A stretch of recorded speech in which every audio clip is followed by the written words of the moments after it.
الحمد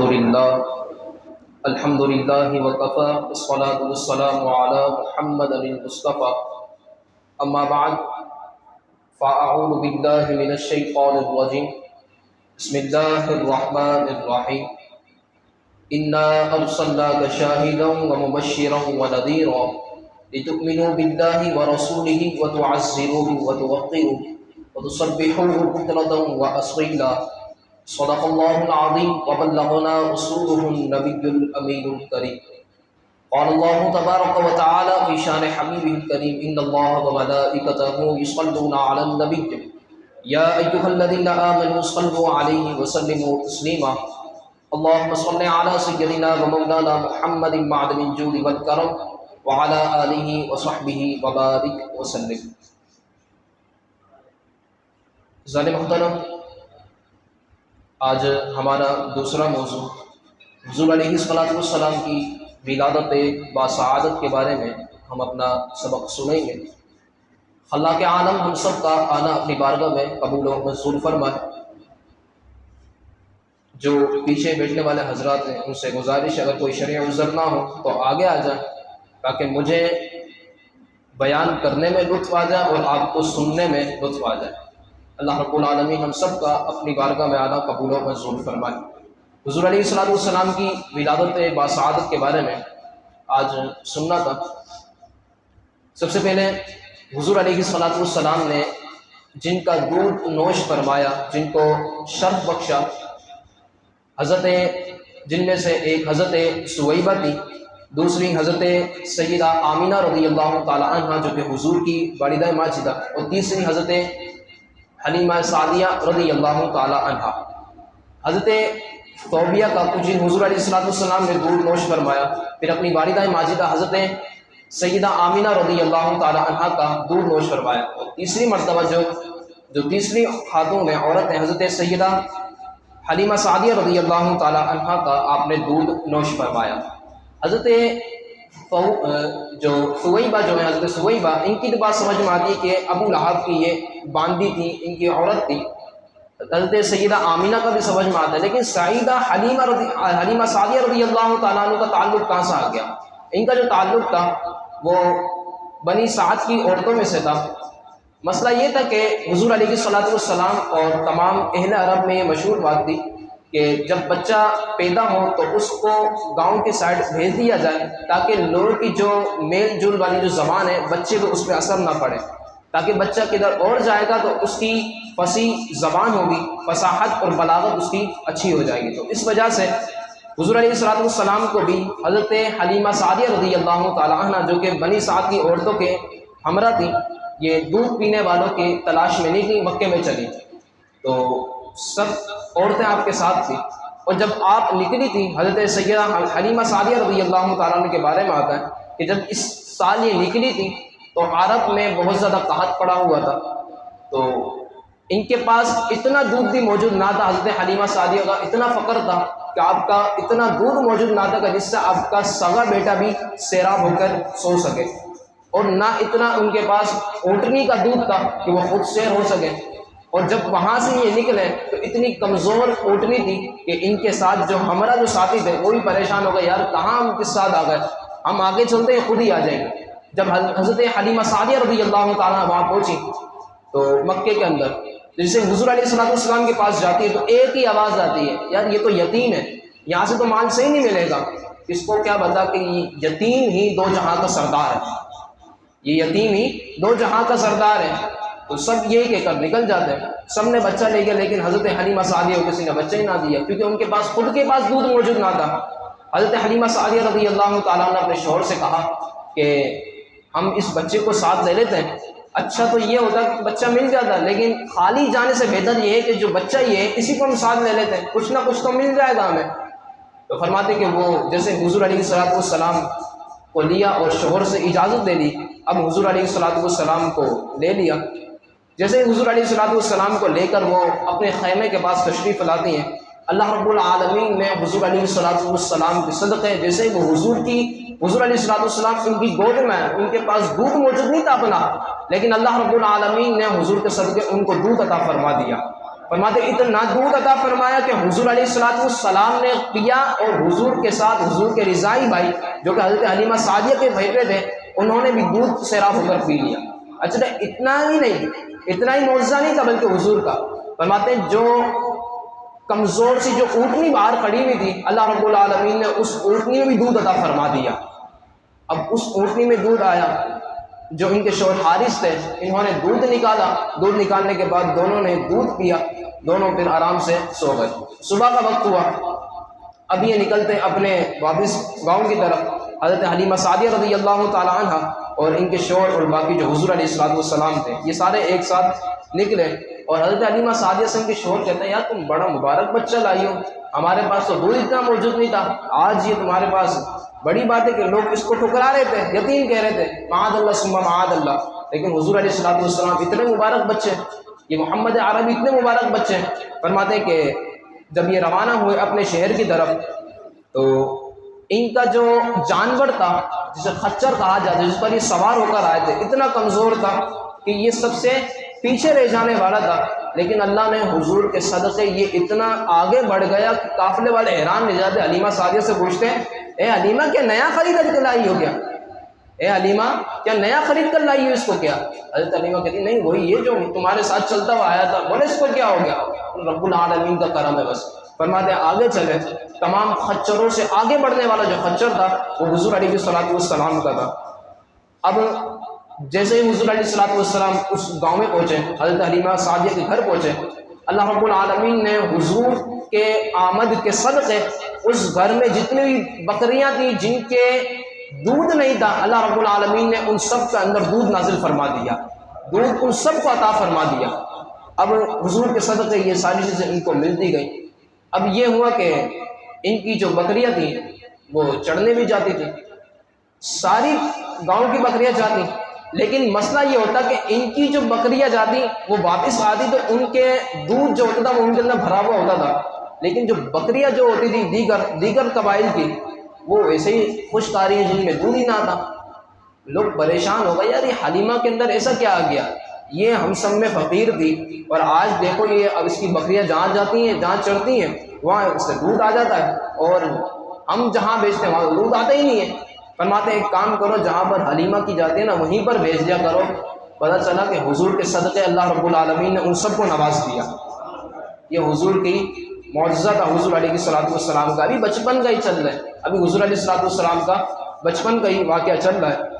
فرماتے کہ حضور علیہ السلام کی بارگاہ میں آتا ہے، اب یہ 2 سال حضور علیہ السلام کے 2 سال کا ہوتا تھا کہ 2 سال تک رکھیں گے، پھر اس کی جو اصلی ماں ہے ادھر بچے کو لوٹا دیں گے۔ ایک سوال کیا گیا حضرت حلیمہ سعدیہ سے کہ حلیمہ سعدیہ تو یہ بتا کہ تیرے گھر میں تو چراغ وغیرہ کچھ بھی نہ تھا، تیرا گھر تو اندھیرے میں رہتا تھا، لیکن آج دیکھو کہ دن ہو یا رات ہو تیرے گھر میں روشنی روشنی ہوتی، تیرے گھر میں اجالا ہی اجالا ہوتا ہے۔ حضرت حلیمہ سعدیہ نے کہا میں تو جو چراغ ہوتا ہے وہ رات کو بجھا کر سوتی ہوں، تجھے کون سی روشنی نظر آتی ہے؟ فرماتے نہیں تیرا گھر دن ہو یا رات ہو وہ روشن ہی روشن ہوتا ہے۔ فرماتے ہیں ہاں میں بے چاند جی کس وجہ سے؟ فرمایا دیکھو چاند لیٹا ہوا ہے، اللہ نے اس چاند ہی کی برکت سے ہمارے گھر میں اجالا ہی اجالا فرما دیا۔ یہ حضور کی برکتیں تھیں کہ حضور علیہ السلام کے صدقے ان کا گھر پورا کا پورا روشن ہو گیا تھا۔ اب واپس حضرت حلیمہ سعدیہ رضی اللہ تعالیٰ دینا تو نہیں چاہ رہی تھی حضور کو، لیکن دینے کا وعدہ کیا ہوا تھا، 2 سال مکمل ہو چکے تھے۔ اب گئی تو پتہ چلا کہ عالم میں تو ایک بیماری پھیلی ہوئی جو بچوں کو لگتی ہے، تو حضرت حلیمہ سعدیہ رضی اللہ تعالیٰ حضرت سیدہ آمنہ کے پاس جاتے ہیں، فرماتے ہیں اگر آپ چاہیں تو ہم کچھ اور دن رکھ لیں تاکہ یہ جو وبائی بیماری جو پھیلی ہوئی یہ دور ہو جائے۔ حضرت سیدہ آمنہ رضی اللہ تعالیٰ نے کہا جی آپ رکھ لیجئے، جیسے ہی بیماری ختم ہو پھر آپ لا کے دے دیجیے گا۔ حضرت سیدہ حلیمہ سعدیہ رضی اللہ تعالیٰ عنہ کا قسمت تو ویسے بھی سورہ چاند سے بھی افضل تھا اور چاند سے زیادہ روشن نکلا تھا، کیونکہ حضور آئے ہوئے تھے ان کے آغوش میں۔ اب حضور علیہ السلام آپ بڑے ہوتے گئے، لیکن آپ جب گھر سے باہر نکلتے تو جیسے ہی آپ گھر سے باہر نکلتے بچوں کو دیکھتے تھے کہ بچے کھیل رہے ہیں، تو بچے آپ کو بلاتے تھے آئیے ہمارے ساتھ کھیلیں، آپ ایک ہی جملہ ارشاد فرماتے میں کھیلنے کے لیے پیدا نہیں کیا گیا، کیا فرماتے میں کھیلنے کے لیے پیدا نہیں کیا۔ اللہ رب العالمین نے قرآن مجید برہان رشید میں ارشاد فرمایا وما خلقت الجن والانس الا لیعبدون، جن و انسان کو اسی وجہ سے پیدا کیا گیا تاکہ میری عبادت کریں۔ آج کھیلنے کے لیے ہمیں پیدا نہیں کیا گیا، نہ ہمیں موبائل چلانے کے لیے پیدا کیا گیا، نہ ٹی وی دیکھنے کے لیے پیدا کیا گیا، بلکہ اللہ رب العالمین کی عبادت کرنے کے لیے ہمیں پیدا کیا گیا تاکہ اس رب العالمین کی ہم عبادت کریں۔ پیچھے ہمارا تھوڑا سا رہ گیا حضور علیہ السلام کی بچپن مبارک کی عادت۔ آج تو ہمارے یہاں پر یہ ہے کہ بچہ اگر روئے تو اس کو جھولے کے اندر ڈال دیا جاتا ہے، یا تو اس کی ماں اس کو جھولا دے رہی ہوتی ہے، یا اس کا بھائی یا اس کی بہن اس کو بچے کو جھولا دے رہی ہوتی ہے۔ لیکن حضور کی شان پر ہم قربان جائیں، حضور علیہ السلام کا جو جھولا تھا وہ فرشتوں کے ہلانے سے ہلتا تھا، فرشتوں کے ہلانے سے ہلتا تھا۔ اچھا، حضور علیہ السلام کا کھلونا کیا تھا؟ حضور علیہ السلام کا جو کھلونا تھا وہ چاند تھا۔ جہاں پر حضور انگلی ارشاد فرماتے، جہاں پر اٹھاتے، اگر اس طرف کرتے چاند ادھر چلے جاتا، اگر اس طرف کرتے اس طرف چلے جاتا۔ یہ حضور کی شان تھی کہ حضور علیہ السلام کی بارگاہ میں آتا ہے تو یہ حضور کا ایک معجزہ تھا کہ جہاں پر انگلی اٹھائیں وہاں پر چاند چلے جائیں۔ اب حضور علیہ السلام کی بارگاہ میں آتا ہے کہ حضور علیہ السلام نے دیکھا کہ میرے بھائی بہن جو ہیں، رضائی بھائی بہن جو ہیں، وہ صبح صبح کہیں جاتے ہیں۔ تو اماں جان سے عرض کرتے ہیں حضرت حلیمہ سعدیہ سے کہ اماں جان یہ کہاں پہ جاتے ہیں میرے بھائی بہن؟ فرماتے ہیں یہ بکریوں کے ساتھ جاتے ہیں۔ تو فرمایا مجھے بھی جانے دیں۔ فرمایا نہیں حضرت، آپ کو کہاں جانے دیں گے، آپ تو ادھر ہی رہیں۔ تو کافی حضور علیہ السلام نے اصرار کیا، بھیج دیا، حضور علیہ السلام جاتے، اور یہ کافی انبیاء کرام کی سنت ہے چڑھوانا۔ تو فرماتے ہیں کہ حضور علیہ السلام بھی انہی کے ساتھ چلے گئے۔ اب حضور علیہ السلام ایک دن ایسا ماجرا ہوا کہ حضرت حلیمہ سعدیہ رضی اللہ تعالیٰ عنہ کا بیٹا جس کا نام دمرہ تھا، یہ آیا دوڑتے ہوئے اور حلیمہ سعدیہ کے پاس، وہ کہنے لگا کہ اماں جان، وہ جو محمد صلی اللہ علیہ وسلم ہے ان کو کسی نے پکڑ لیا، ان کو جنگل کے اندر کسی نے پکڑ لیا۔ 3 آدمی ہیں جو بہت ہی سفید لباس والے تھے، انہوں نے اس کو پکڑا اور چت لٹایا اور ان کا شکم مبارک پھاڑ ڈالا اور اس میں سے کوئی چیز نکال کر پھینک دی۔ اب حضرت حلیمہ سعدیہ رضی اللہ عنہ تو جب یہ واقعہ سنا، کیونکہ لاڈلے تھے حضور علیہ السلام، دونوں گھبرا گئے، ان کے شوہر بھی اور یہ بھی، دونوں دوڑتے ہوئے جنگل کی طرف گئے۔ دیکھتے ہیں کہ حضور علیہ السلام بیٹھے ہوئے سامنے۔ فرماتے ہیں بیٹا کیا ہوا؟ حضور علیہ السلام عرض کرتے ہیں، آپ حضور علیہ السلام نے ارشاد فرمایا کہ 3 شخص جن کے کپڑے بہت زیادہ سفید اور صاف ستھرے تھے میرے پاس آئے اور مجھے چیخ لٹایا اور میرے شکم اقدس کو پھاڑا یعنی چیر دیا، اور فرماتے ہیں کہ اس میں سے کوئی چیز نکال دی، اس میں سے کوئی چیز نکالی، پھر واپس اس شکم کو بند کر دیا، اس کو سی دیا، یہاں تک کہ مجھے کوئی تکلیف نہ ہوئی۔ اب حضرت حلیمہ سعدیہ اور حارث نے جب یہ واقعہ سنا، دونوں نے کہا کہ بھائی ان کے اوپر تو کوئی آصف وغیرہ ہو گیا، کوئی جادو وغیرہ ہو گیا۔ اب یہ حضرت حلیمہ سعدیہ رضی اللہ تعالیٰ بڑی پریشان ہوئی اور ڈائریکٹ یہ حضرت حلیمہ سعدیہ رضی اللہ تعالیٰ عنہ حضرت سیدہ آمنہ کے پاس چلے گئے۔ تو حضرت سیدہ آمنہ نے کہا کہ تم سے تو وعدہ ہوا تھا جب بیماری ختم ہو جائے گی تب تم دینا آ جاؤ گی۔ فرماتے ہیں نہیں، کہ ہمارے یہاں پر یہ مسئلہ ہوا ہے حضور کے ساتھ، ہم سمجھتے کوئی آصف وغیرہ ہوا ان کے ساتھ۔ حضرت حلیمہ حضرت سیدہ آمنہ نے جواب دیا نا، قربان جائے ان کے جواب پر۔ حضرت سیدہ آمنہ کہتی ہے تم تو ابھی کی بات کرتے ہو، میں تو بچپن سے ہی حضور کے معجزات دیکھتے ہوئے آ رہی ہوں، میں تو حضور علیہ السلام کے بچپن سے ہی معجزات دیکھتے ہوئے آ رہی ہوں کہ میں حضور کے بدن سے ایک ایسا نور نکلا تھا کہ بیٹی تو میں مکے میں ہوتی تھی لیکن شام کے محلات دیکھ رہی ہوتی، شام کے محلات روشن ہوا کرتے تھے۔ یہ حضور علیہ السلام کی شان تھی۔ بہرحال انہوں نے حضور علیہ السلام کو سیدہ آمنہ کے حوالے کر دیا۔ اچھا، شکم اقدس کیا ہے؟ یہ حضور علیہ السلام کا شق صدر ہوا تھا، یعنی سینے کو شق کیا گیا تھا۔ حضور علیہ السلام کے سینے مبارک کو جو شق کیا گیا، حضرت سیدنا عبدالعزیز صاحب محدث دہلوی رحمۃ اللہ تعالیٰ علیہ سورہ انشراح کے اندر تفسیر کرتے ہوئے 4 مرتبہ حضور علیہ السلام کا شق صدر ہوا ہے۔ پہلی مرتبہ جب حضور علیہ السلام جنگل میں تھے، اچھا بھئی کیوں ہوا؟ جو حضور علیہ السلام کے بدن اقدس سے جو چیز نکالی گئی تھی وہ کیا تھی؟ وہ یہ تھی کہ وہ ایک چیز نکالی گئی تھی۔ اس کی وجہ سے یہ ہوتا ہے کہ اگر یہ چیز نہ نکالی جائے تو بندہ وسوسوں کے اندر اور بچپانی جو حرکتیں ہوتی ہیں بچپن کے اندر اس کے اندر آ جاتا ہے، تو اس وجہ سے وہ جو فرشتہ آئے تھے انہوں نے اس کو نکالا تھا کہ حضور علیہ السلام اس سے محفوظ رہے۔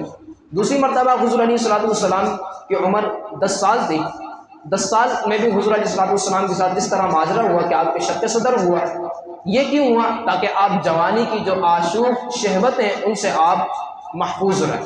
تیسری مرتبہ حضور علیہ السلام کو جو شق صدر ہوا وہ غار حرا میں ہوا۔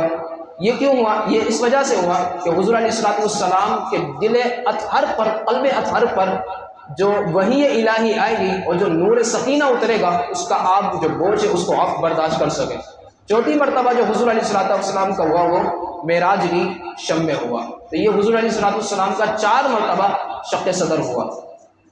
اب حضور علیہ السلام کی جب حضور علیہ السلام اپنی والدہ کے پاس رہنے آ گئے، سیدہ آمنہ کے پاس، آپ کی عمر اس وقت تھی 6 سال۔ جب حضور علیہ السلام وہاں پر رہنے آئے تو آپ اپنی والدہ کے ساتھ نانی کے یہاں پر گئے، اپنی یعنی حضرت سیدہ اپنی والدہ کے پاس حضور علیہ السلام کو لے گئے، اپنے ننیال والوں کے پاس وہاں پر لے گئے۔ واپسی پر آتے ہوئے مقام ابوا نامی یہ گاؤں ہے، وہاں پر حضرت سیدہ آمنہ رضی اللہ تعالی عنہ کا آپ کا ظاہری وصال وہیں پر ہو گیا۔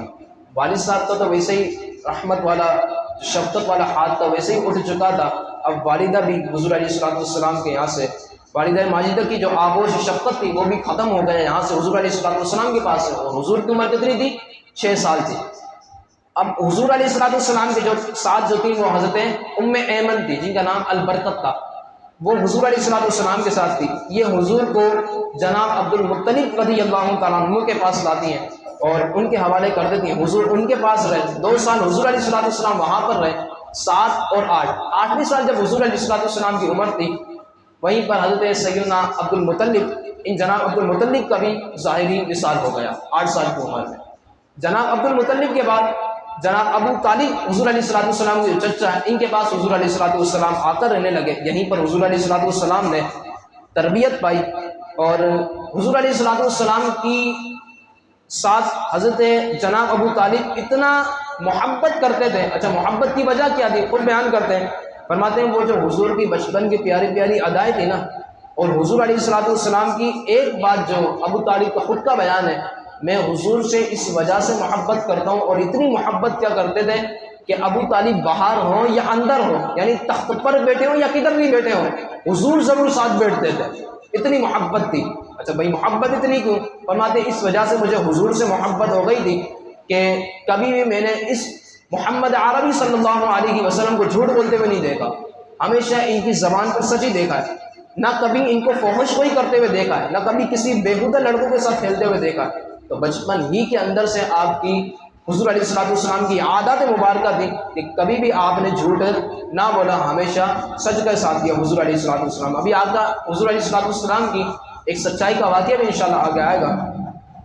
حضور علیہ السلام کی بچپن کے اندر ہی ایک معجزہ گزرا، وہ یہ کہ ملک عرب میں ایک مرتبہ ایسا ہوا کہ قحط پڑ گیا، اور اتنا قحط پڑ گیا کہ لوگ کھانے کے لیے پریشان ہو گئے، قافلے کی جو آمد تھی، قافلے جو آتے تھے وہ بند ہو گئے، جانور پانی اور گھاس کے لیے پیاسے ہو گئے، اب بھوکے مر رہے ہیں جانور بھی اور لوگ بھی اپنا دم توڑ رہے، کیونکہ بھوک کی وجہ سے اتنا عالم ہو گیا تھا۔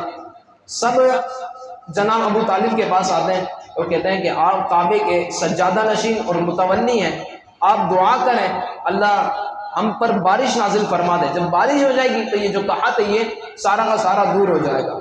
اب جناب ابو طالب کو بتا تھا کہ اگر مجھے ملنا بھی ہے اور دعا قبول ہونی بھی ہے تو یہ زہرا کے بابا کا صدقہ ہوگا، یہ زہرا کے بابا کا صدقہ ہے کہ انہی کے ذریعے دعا قبول ہونی ہے۔ جناب ابو طالب بھی حضور علیہ السلام کو لے کر حسین حرم میں آ گئے، حضور علیہ السلام کو بٹھا دیا، کعبے شریف کی ٹیل لگا کر حضور علیہ السلام وہاں بیٹھ گئے، جناب ابو طالب سامنے بیٹھ گئے، دعا مانگنا شروع ہو گئے، دعا مانگ ہی رہتے ہیں۔ حضور علیہ السلام نے اپنی انگشت مبارک، جب حضور علیہ السلام نے اپنی انگشت مبارک آسمان کی طرف اٹھائی، اللہ رب العالمین نے اس انگشت مبارک کے صدقے فوراً دیکھا کہ بادل نمودار ہو گئے، اللہ رب العالمین نے پورے عالم میں بارش نازل فرما دی۔ یہ حضور علیہ السلام کا معجزہ تھا کہ حضور علیہ السلام نے انگلی اٹھائی، اپنی انگشت مبارک اٹھائی، اللہ رب العالمین نے اسی کے صدقے اپنی جو قحط پڑا ہوا تھا عرب کے اندر، اللہ نے بارش نازل فرما دی۔ اب آگے چلتے ہیں۔ حضور علیہ السلام کا لقب ہے امی، اس کا معنی کیا ہے؟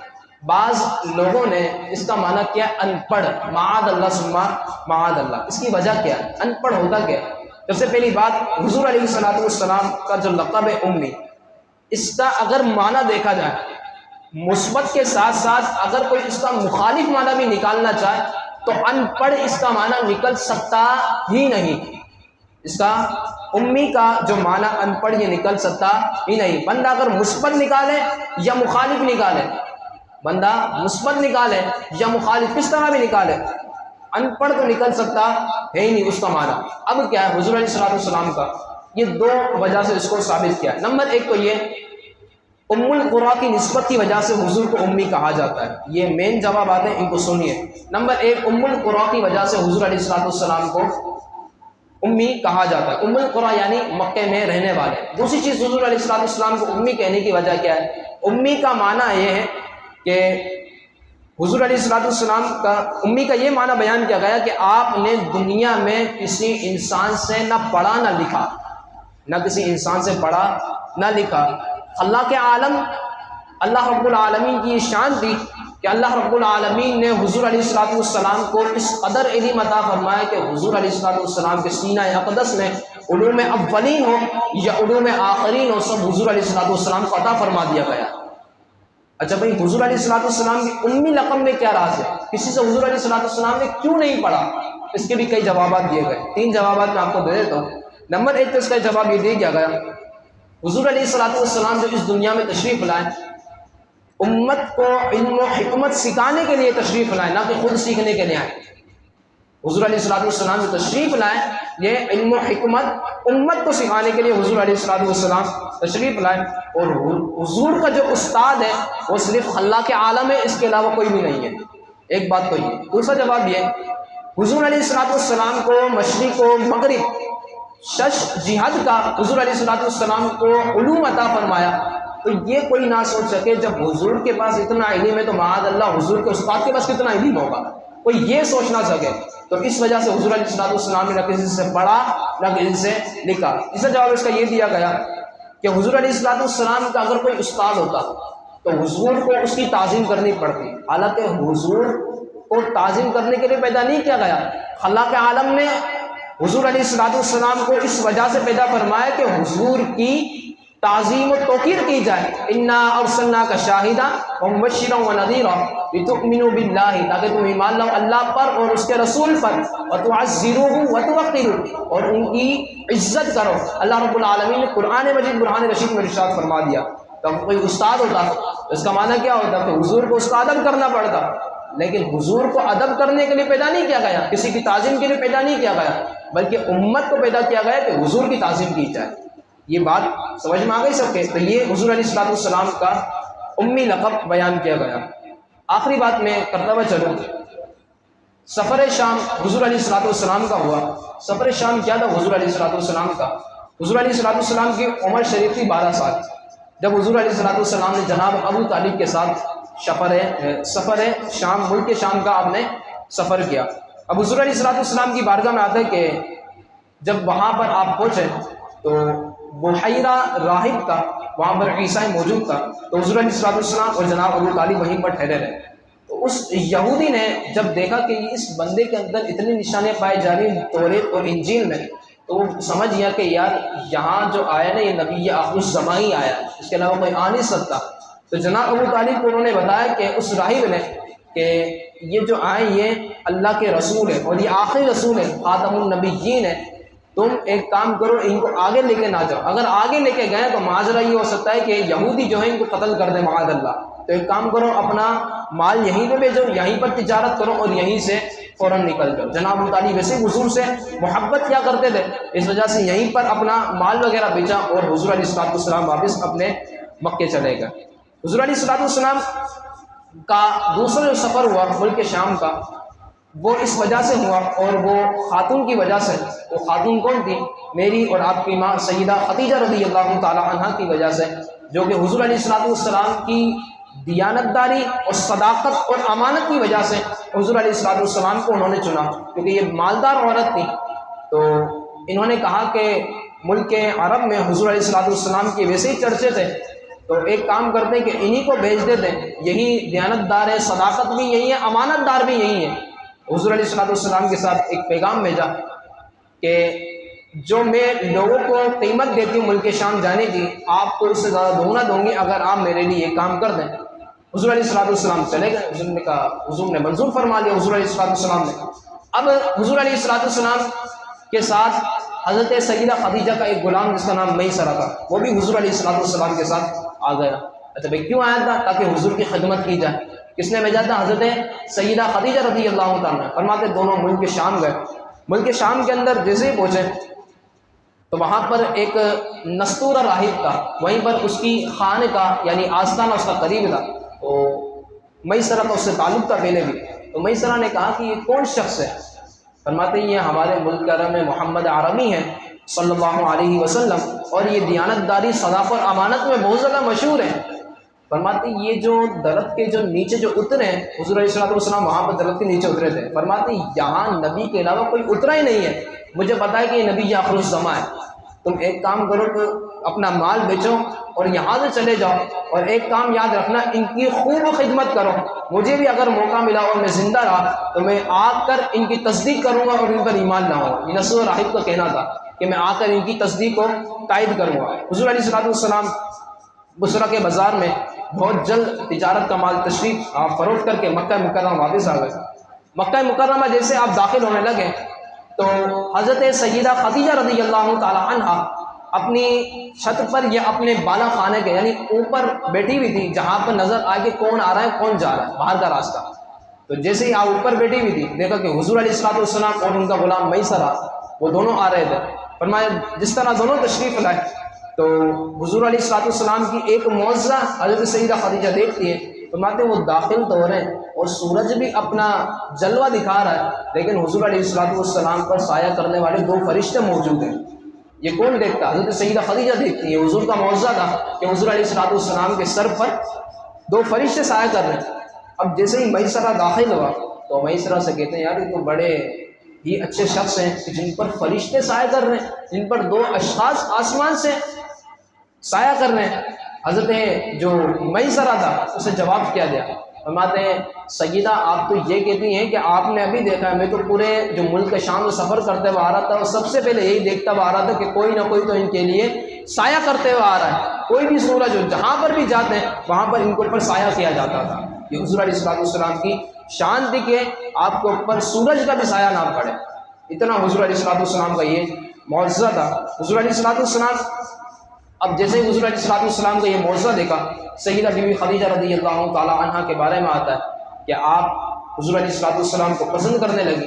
آپ نے ویسے بھی 2 نکاح فرمائے ہوئے تھے، تیسرا نکاح آپ نہیں کرنا چاہتی تھی، لیکن حضور کی صداقت و امانت دیکھ کر آپ راضی ہو گئی اور آپ نے اپنے بھائی عوام بن خویلد کے ساتھ حضور علیہ السلام کو نکاح کا پیغام بھیجا۔ یہ عوام بن خویلد کی جو بیوی تھی وہ حضرت صفیہ رضی اللہ تعالی عنہ تھی، اور حضرت صفیہ رضی اللہ تعالی عنہ حضور علیہ السلام کی سگی پھپھو تھی، حضرت صفیہ رضی اللہ تعالی عنہ۔ تو ان سے مزید معلومات حاصل کی حضور علیہ السلام کے بارے میں۔ اب حضرت سیدہ خدیجہ نے اپنی ان کے ساتھ ایک عورت رہتی تھی جن کا نام نفیسہ تھا، اس کے ساتھ حضور علیہ السلام کو نکاح کا پیغام بھیجا دیا کہ میں نکاح کرنا چاہتی ہوں۔ اب حضور علیہ السلام نے اس امت کو یہ بھی درس دیا کہ نکاح کس طرح کیا جاتا ہے، نکاح کس طرح کیا تھا۔ اب نکاح کا پیغام تو آ گیا، حضور علیہ السلام نے اس نکاح کے پیغام کو خود جا کے حل نہیں کیا، بلکہ جناب ابو طالب اور ان کے جو بڑے بڑے سردار تھے حضور علیہ السلام نے ان کے سامنے پیش کر دیا کہ یہ نکاح کا پیغام میرے لیے آیا، آپ کی کیا رائے ہے اس بارے میں۔ یہ حضور علیہ السلام کا طریقہ تھا پوری امت مسلمہ کو بتانے کے لیے۔ تو حضور علیہ السلام کے بارے میں کون منع کر سکتا، اور سیدہ خدیجہ ویسے ہی مالدار عورت اور ایک ایماندار اور عفت خاتون تھی، تو کون منع کر سکتا تھا۔ دونوں کا نکاح کرایا۔ حضرت جناب ابو طالب، حضرت سیدنا حمزہ رضی اللہ تعالیٰ اور باقی جتنے بھی دیگر تھے، یہ براعت لے کر حضور علیہ السلام کی سیدہ خدیجہ رضی اللہ تعالیٰ عنہ کے دروازے پہنچے۔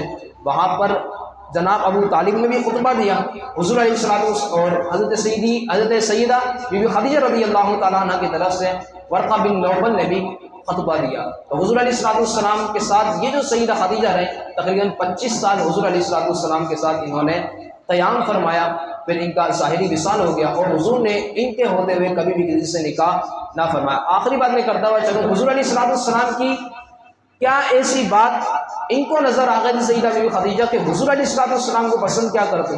فرماتے وہ انی قد رغبت فیک لحسن خلقک وصدق حدیثک، فرماتی میں حضور کو اس وجہ سے پسند کرتی ہوں، ایک تو ان کے اخلاق کے اچھے ہونے کی وجہ سے اور ان کی سچائی کی وجہ سے میں ان کو پسند کرتی ہوں۔ تو ایک درس ملتا ہے کہ ہمیشہ سچ بولیں۔ آج تو ہم نے سن لیا، سننے کے لیے ہم یہاں نہیں بیٹھے ہیں بلکہ عمل کرنے کے لیے بھی یہاں پر ہم جمع ہوں اور لے کر جائیں یہاں پر۔ تو آج کی جو بات ہے وہ یہ ہے، اپنے اخلاق اچھے کریں، نمبر 2 اپنی سچائی جو ہے ہمیشہ سچ ہی بولیں، جھوٹ کا کبھی ساتھ نہ دیں۔ اللہ رب العالمین ہم سب کو حضور کے صدقے سچائی عطا فرمائے، جھوٹ سے ہم سب کی حفاظت فرمائے۔ وآخر دعوانا الحمدللہ رب العالمین۔